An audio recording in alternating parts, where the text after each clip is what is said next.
Douglas, what brings you to the banquet? Was very excited about coming to the banquet. I've worked on the 1715 fleet with Bob and Margaret Weller, who are very well known people that have worked for years on the fleet. Bob has passed away, but I'm good friends with Margaret now. I'm looking forward to spending some time with Margaret and their editor, Ernie and Ellie. What brings me to this banquet?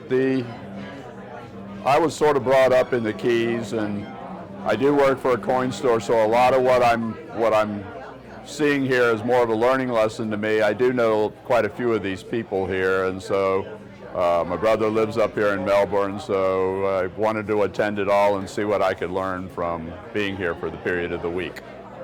I grew up with this treasure. My dad was Dan Thompson. I grew up on the cabin wreck weekends. I met Ben about a year ago, and he has sparked interest with his enthusiasm. And I caught the bug.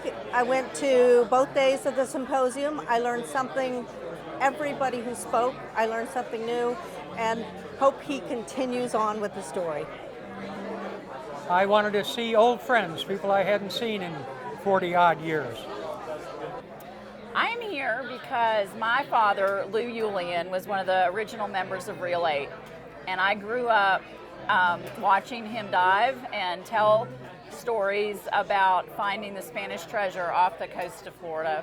And so I'm partly here in honor of him and the whole group of men and all the wives and children that supported the scuba divers of that day, and the Fisher family. And I think it's great that so many people, Ben Costello and everybody else who has worked so hard to get this 1715 society going, so that the memories of what these early pioneers did, including people of today that are still finding treasure, won't be lost. The stories are still being told.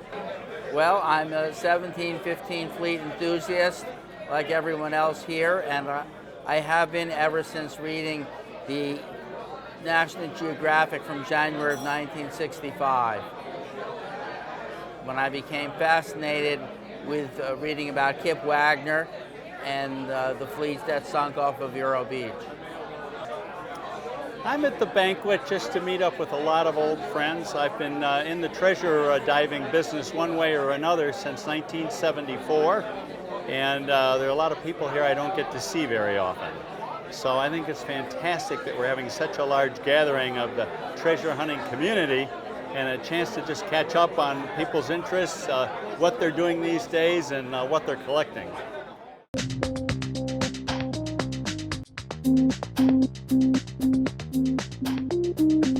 If you like this video, we're sure you'll love these 3 videos. And please subscribe to our YouTube channel. CoinWeek is the #1 source online for all things numismatic. Visit www.coinweek.com to take your hobby to the next level.